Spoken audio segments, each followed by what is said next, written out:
Gas ಇಲ್ಲದೆ ಬದುಕು ಬೀದಿಗೆ. ನಮಸ್ಕಾರ, ಕನ್ನಡ ಒನ್ ನ್ಯೂಸ್ಗೆ ಸ್ವಾಗತ. ನಾನು ನಿಶ್ಮಾ ಇರ್ಷಾದ್.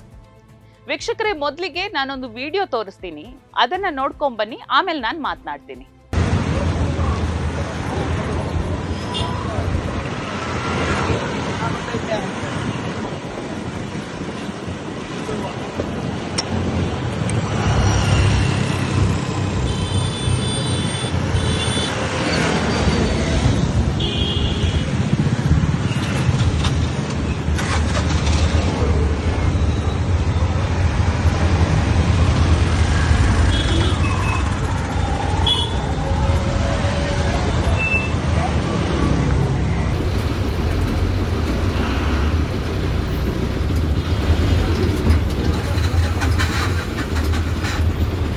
ನೋಡಿ, ಇದು ಬೆಂಗಳೂರಿನ ರಸ್ತೆಯಲ್ಲಿ ಕಂಡು ಬರ್ತಿರುವ ದೃಶ್ಯ.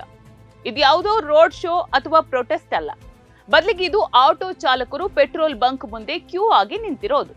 ಹೌದು, ರಸ್ತೆಗಿಳಿದ್ರೆ ಸಾಕು ನಿಮ್ಗೆ ಕಾಣೋದು ಬರೀ ಆಟೋ ರಿಕ್ಷಾಗಳ ಸಾಲು. ಕಿಲೋಮೀಟರ್ ಗಟ್ಟಲೆ ಉದ್ದಕ್ಕೆ ನಿಂತಿರುವ ಈ ಆಟೋಗಳು ಕೇವಲ ಗ್ಯಾಸ್ಗಾಗಿ ಕಾಯ್ತಾ ಇಲ್ಲ, ಈ ವ್ಯವಸ್ಥೆಯ ವಿರುದ್ಧ ಮೂಕ ಪ್ರತಿಭಟನೆಯನ್ನೂ ನಡೆಸ್ತಾ ಇವೆ. ದಿನವಿಡೀ ಬೆವರು ಸುರಿಸಿ ದುಡಿದು ಸಂಜೆ ಮನೆಗೆ ರೊಟ್ಟಿ ತರಬೇಕಿದ್ದ ಚಾಲಕರು ಇಡೀ ದಿನ ಬಿಸಿಲಿನಲ್ಲಿ ನಿಂತು ಪೆಟ್ರೋಲ್ ಬಂಕ್ ಮುಂದೆ ಕಾಯ್ತಿದ್ದಾರೆ. ಹಳ್ಳಿಯಿಂದ ಸಾವಿರಾರು ಆಸೆ ಹೊತ್ತು ಬಂದಿದ್ದ ಕೂಲಿ ಕಾರ್ಮಿಕರು ಗ್ಯಾಸ್ ಸಿಗದೆ ಕೆಲಸವೂ ಇಲ್ಲದೆ ಅನಿವಾರ್ಯವಾಗಿ ನಗರ ಬಿಟ್ಟು ಮತ್ತೆ ಹಳ್ಳಿಯ ದಾರಿ ಹಿಡಿತಿದ್ದಾರೆ. ಈ ಐಟಿ ಸಿಟಿಯ ಪರಿಸ್ಥಿತಿ ಇಷ್ಟು ದಮನೀಯವಾಗೋದಕ್ಕೆ ಕಾರಣ ಏನು ಅಂತ ನೋಡ್ತಾ ಹೋಗೋಣ. ಈ ಸಮಸ್ಯೆಗೆ ಮುಖ್ಯ ಕಾರಣ ಇರಾನ್ ಮತ್ತು ಇಸ್ರೇಲ್ ಯುದ್ಧ ಅಂತ ಮೋದಿ ಸರ್ಕಾರ ಹೇಳ್ತಿದೆ. ಆದ್ರೆ ಅಸಲಿ ವಿಚಾರ ಏನಂದ್ರೆ, ಪ್ರಧಾನಿ ಮೋದಿ ಅವರ ಮೈ ಫ್ರೆಂಡ್ ಟ್ರಂಪ್ ಇದ್ದಾರಲ್ಲ, ಅವರು ಯುದ್ಧ ಮಾಡ್ತಾರೆ ಅಂತ ಇಡೀ ಜಗತ್ತಿಗೆ ಗೊತ್ತಿತ್ತು. ಜನವರಿ ತಿಂಗಳಿಂದೇ ಈ ಬಿಕ್ಕಟ್ಟಿನ ಸೂಚನೆ ಕೂಡ ಇತ್ತು. ಹಾಗಿದ್ರು ಈ ವಿಶ್ವಗುರು ಸರ್ಕಾರ ಏನ್ ಮಾಡ್ತಾ ಇತ್ತು? 140 ಕೋಟಿ ಜನರಿರುವ ದೇಶದಲ್ಲಿ ಕೇವಲ 22 ದಿನಗಳಿಗೆ ಆಗೋಷ್ಟು ಮಾತ್ರ ಇಂಧನ ಸಂಗ್ರಹ ಇಡೋದು ಎಂತಹ ಬೇಜವಾಬ್ದಾರಿತನ ಅಂತ ನೀವೇ ಹೇಳಿ. ಇಷ್ಟು ವರ್ಷಗಳಿಂದ ಕೇವಲ ಭಾಷಣ ಬಿಗಿಯೋದ್ರಲ್ಲಿ ಬ್ಯುಸಿಯಾಗಿದ್ದ ಸರ್ಕಾರ ದೇಶದ ಇಂಧನ ಭದ್ರತೆಯ ಬಗ್ಗೆ ಯಾಕೆ ಮುನ್ನೆಚ್ಚರಿಕೆ ವಹಿಸಲಿಲ್ಲ?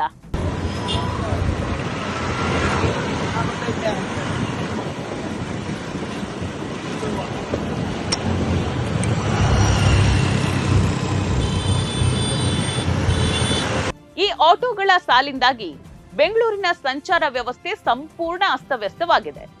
ಈಗಾಗಲೇ ಟ್ರಾಫಿಕ್ಗೆ ಹೆಸರಾದ ಬೆಂಗಳೂರಿನಲ್ಲಿ ಬಂಕ್ಗಳ ಮುಂದೆ ಕಿಲೋಮೀಟರ್ ಗಟ್ಟಲೆ ಸಾಲು ನಿಂತಿರೋದ್ರಿಂದ ಕಚೇರಿಗೆ ಹೋಗುವವರು, ಶಾಲಾ ಮಕ್ಕಳು ಮತ್ತು ತುರ್ತು ಚಿಕಿತ್ಸೆಗೆ ಹೋಗುವವರು ರಸ್ತೆಯಲ್ಲೇ ಸಿಕ್ಕಾಕೊಂಡಂತಾಗಿದೆ. ಜನರಿಗೆ ಕೆಲಸಕ್ಕೆ ಹೋಗೋದಕ್ಕೆ ಆಟೋಗಳಿಲ್ಲ, ಚಾಲಕರಿಗೆ ಇಂಧನವಿಲ್ಲ. ಕೇಂದ್ರ ಸರ್ಕಾರಕ್ಕೆ ಕೇವಲ ಚುನಾವಣೆ ಮತ್ತು ಪ್ರಚಾರದ ಮೇಲೆ ಇರುವ ಆಸಕ್ತಿ ಸಾಮಾನ್ಯ ಜನರ ದಿನನಿತ್ಯದ ಟ್ರಾಫಿಕ್ ಸಂಕಷ್ಟಗಳ ಮೇಲೆ ಇಲ್ಲದೆ ಇರುವಂತದ್ದು ದುರಂತವೇ ಸರಿ.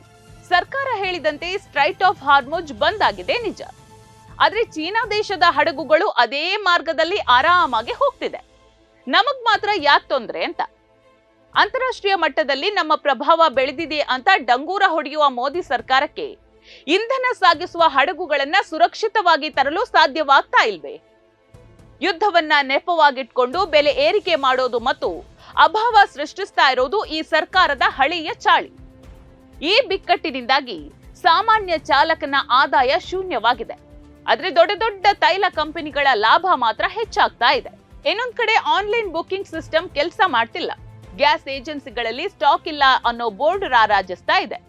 ಆದ್ರೆ ಅಚ್ಚರಿ ಏನಂತ ಹೇಳಿದ್ರೆ, ಅದೇ ಗ್ಯಾಸ್ ಸಿಲಿಂಡರ್ಗಳು ಕಪ್ಪು ಮಾರುಕಟ್ಟೆಯಲ್ಲಿ 3 ಪಟ್ಟು ಹೆಚ್ಚಿನ ಬೆಲೆಗೆ ಸಿಗ್ತಾ ಇದೆ.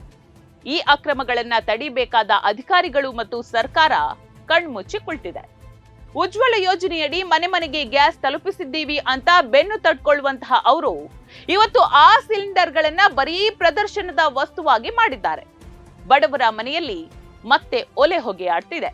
ಇನ್ನು ಬೆಂಗಳೂರನ್ನ ನಂಬಿ ಬಂದಿದ್ದ ಕೂಲಿ ಕಾರ್ಮಿಕರ ಸ್ಥಿತಿಯಂತೂ ಹೇಳೋದಕ್ಕೆ ಸಾಧ್ಯ ಇಲ್ಲ. ದಿನಕ್ಕೆ 500 ರೂಪಾಯಿ ಸಂಪಾದಿಸಿ ಜೀವನ ನಡೆಸ್ತಿದ್ದವರಿಗೆ ಈಗ ಗ್ಯಾಸ್ ಇಲ್ಲದೆ ಊಟ ಮಾಡೋದು ಕೂಡ ಕಷ್ಟ ಆಗಿದೆ. ಹೋಟೆಲ್ಗಳಲ್ಲಿ ಬೆಲೆ ಹೆಚ್ಚಾಗಿದೆ, ಆಟೋ ಬಾಡಿಗೆಗೆ ಸಿಗ್ತಾ ಇಲ್ಲ.